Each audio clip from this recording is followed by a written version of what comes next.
Well आम तौर में हम इंसान प्रीहिस्टोरिक एनिमल्स के फॉसिल्स देखकर उन्हें एक्सटिंक्ट डिक्लेयर कर देते हैं, लेकिन कई दफा नेचर की अनएक्सप्लोर्ड जगहों ने साबित किया है इंसान के किसी भी एनिमल के साथ लफ्ज एक्सटिंक्ट जोड़ने से वो पूरी तरह से एक्सटिंक्ट नहीं होता। वेल ये वीडियो मेरी इस टॉपिक में प्रीवियस वीडियो का पार्ट 2 है और पिछले पार्ट में आपने बहुत प्यार दिया था, इसलिए इस वीडियो को भी पूरा देखना। नंबर 5, ग्रेट ऑक। इस एनिमल को गलती से भी पेंगुइन नहीं समझिएगा, क्योंकि पेंगुइन साउथ में पाई जाती हैं, वहीं ग्रेट ऑक नॉर्थ में पाए जाते थे। इसलिए तो इन दो बर्ड्स में इतना ही फर्क है जितना इंसान और बिल्ली में है। खैर ग्रेट ऑक की रेंज और पॉपुलेशन काफी ज्यादा हुआ करती थी। इवन एक वक्त में ये इंसानों की प्रीहिस्टोरिक नस्ल निएंडरथाल्स की काफी अहम फूड सोर्स हुआ करते थे। पर हाँ, निएंडरथाल्स ने ग्रेट ऑक को एक्सटिंक्ट नहीं किया था, क्योंकि ग्रेट ऑक का असल डिक्लाइन 1500s से यूरोपियन सेलर्स और फिशरमैन की हरकतों की वजह से शुरू होता है, जब हजारों की तादाद में ग्रेट ऑक को उनके गोश्त के लिए हंट किया जाता है। खैर असल ट्रेजेडी तो 3 जून 1844 को होती है, जब एल्डे नामी एक छोटे से आइलैंड में ग्रेट ऑक का एक लास्ट पेयर, जो अपनी नस्ल की आखिरी निशानी था, उसे भी किसी यूरोपियन के जरिए हंट कर दिया जाता है। और उस दिन से अब तक इनकी कोई खास ऑफिशियल साइटिंग नहीं हुई है। पर हाँ, अनऑफिशियल क्लेम्स से पता लगता है ये अपनी एक्सटिंक्शन के बाद से पक्का सरवाइव तो कर गए थे। और साथ में मैं आपको याद दिला दूं, इस दुनिया के नॉर्थ में आज भी काफी बड़ी तादाद में बड़े बड़े आइलैंड्स हैं, जिन्हें अभी तक उनके मौसम और माहौल की वजह से इंसानियत ने टच नहीं किया है। इसलिए इन आइलैंड्स की किसी केव में ग्रेट ऑक का जिंदा होना बड़ी बात नहीं होगी। Number 4, Zanzibar leopard. दोस्तों, अफ्रीका के साथ के अंगुजा आइलैंड में ज़ैंज़िबार लेपर्ड नामी एक स्पीशीज पाई जाती थी। हजारों साल तक ज़ैंज़िबार लेपर्ड अकेले आइलैंड में आराम से एपेक्स प्रेडेटर की जिंदगी गुजार रहे थे। लेकिन जब इस आइलैंड में रहने वाले लोगों के दरमियान ऐसी बातें कि लेपर्ड्स विचेस के जरिए कंट्रोल किए जाते हैं या मनहूसियत फैलाते हैं मशहूर होने लगी, तो उन्होंने ज़ैंज़िबार लेपर्ड की पूरी नस्ल खत्म करने के लिए एक बहुत बड़ी हंटिंग कैंपेन शुरू कर दी। इवन इस आइलैंड की गवर्नमेंट ने भी इन ज़ैंज़िबार लेपर्ड्स की मास हंटिंग को सपोर्ट किया था। इसी वजह से 1990s तक ज़ैंज़िबार लेपर्ड हमेशा के लिए एक्सटिंक्ट हो गए थे। पर खुशी की बात तो यह है कि 2018 में एनिमल प्लैनेट चैनल की एक्सटिंक्ट और अलाइव डॉक्यूमेंट्री की फिल्मिंग के दौरान कैमरा ट्रैप में एक ज़ैंज़िबार लेपर्ड कैप्चर हो जाता है। ये वाकई में एक बहुत बड़ी डिस्कवरी थी। लेकिन हाँ, आज भी कुछ अथॉरिटीज इस वीडियो को सही नहीं मानती। पर इस वीडियो को कैप्चर करने वाले साइंस सेलिब्रिटी फॉरेस्ट गिलेंटे ने इसे काफी बार डिफेंड किया है। साथ में गिलेंटे अपने YouTube चैनल में भी एक्सटिंक्ट एनिमल्स को लेके काफी अवेयरनेस फैलाते हैं। इसलिए मेरा मानना है कि फॉरेस्ट गिलेंटे झूठ तो नहीं बोल सकते। Number 3, Archaeoindris. तकरीबन आज से 90 मिलियन ईयर्स पहले मेडागास्कर इंडिया से अलग होकर एक आइलैंड बन जाता है। इसलिए आज इस आइलैंड में ऐसी यूनिक नस्लें पाई जाती हैं जो दुनिया में कहीं और देखने को नहीं मिलती।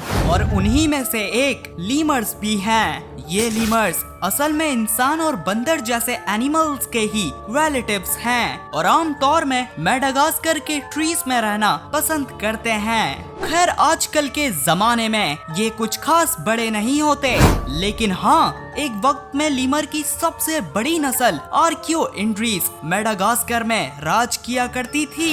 ये साइज में किसी गोरिल्ला के जितने थे और काम भी गोरिल्ला वाला यानी पत्ते खाना ही होता था। वेल ये एनिमल्स मेडागास्कर में इंसानों के आने के बाद 350 BCE में एक्सटिंक्ट हो जाते हैं। और कंपैरिजन के लिए ये वही दौर है जब ग्रेट वॉल ऑफ चाइना की कंस्ट्रक्शन शुरू हुई थी या इंडिया में बुद्धिज्म जैसे मजहब इमर्ज हो रहे थे। वेल बात रही क्या आर्कियो इंड्रीज जैसे जायंट इस जमाने में जिंदा हो सकते हैं? तो जी हाँ दोस्तों, पॉसिबल है जब इंसानों ने आर्कियोइड्रीज की हंटिंग शुरू की हो तो वो मेडागास्कर के सिंगिडी बिमाराहा जैसे जंगलों में छुप गए हों। यही वजह है कि कई दफा मॉडर्न एक्सप्लोरर्स ने मेडागास्कर में एक ऐसे क्रिप्टिड क्रीचर को देखने का दावा करा है जो आर्कियोइड्रीज की डिस्क्रिप्शन को पूरा करता है। और ये फर्स्ट टाइम नहीं होगा कि अगर कोई एक्सटिंक्ट लीमर दोबारा डिस्कवर हो जाए, क्योंकि ग्रेटर बैम्बू लीमर जो लीमर की एक मीडियम साइज्ड नस्ल थी, वो भी एक बार एक्सटिंक्ट होने के बाद 1986 में रीडिस्कवर हो गई थी। Number 2, giant snacks.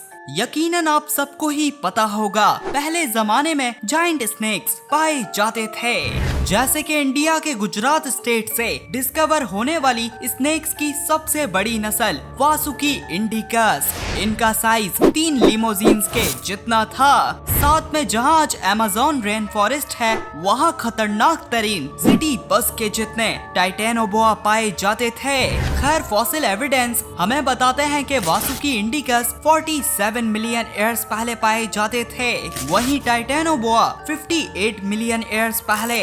लेकिन दोस्तों, क्या मुमकिन है ऐसे जायंट स्नेक्स आज भी जिंदा हों? तो जी हाँ, जिस दुनिया में अमेज़न, कॉन्गो और न्यू गिनी जैसे अनएक्सप्लोर्ड रेन फॉरेस्ट हो, तो उनकी गहराइयों में किसी जायंट स्नेक का छुपा होना मुमकिन है। इवन पिछले ही साल 2024 में नॉर्दर्न ग्रीन एनाकोंडा नामी 30 फीट लंबी स्नेक की एक नई नस्ल सामने आई थी। पर हाँ, जो जायंट स्नेक्स का सबसे बड़ा सबूत इस जमाने में है, वो ये फोटो है, जिसे एक वर्ल्ड वॉर 2 के फेमस पायलट ने हेलीकॉप्टर में बैठे हुए कॉन्गो रेन फॉरेस्ट में कैप्चर किया था। साथ में जहां इस स्नेक को कैप्चर किया गया था, तो वहां गूगल मैप्स में उसी जगह स्नेक की जितनी एक लाइन ड्रॉ की जाए, तो हमें मालूम होता है ये स्नेक 36 मीटर्स यानी 118 फीट जितना है।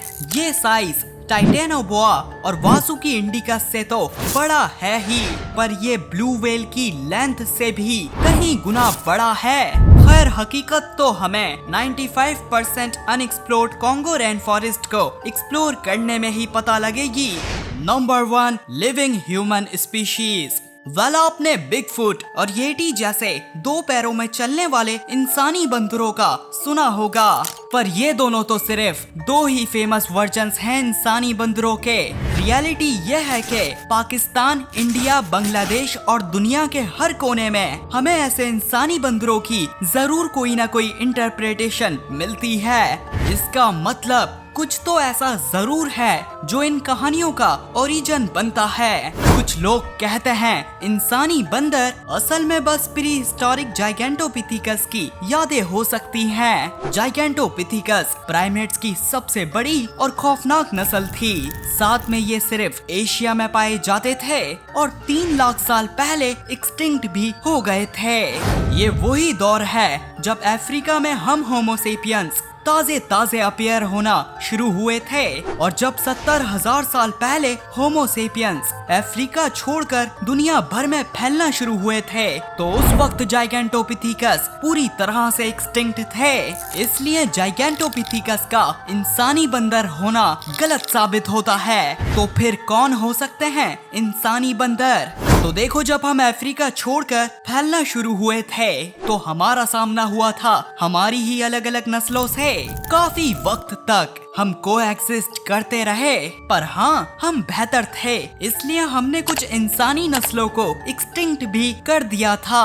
पर जाहिर सी बात है, इतनी नस्लें, वो भी इंसानों की, पूरी तरह से एक्सटिंक्ट तो नहीं हुई होंगी।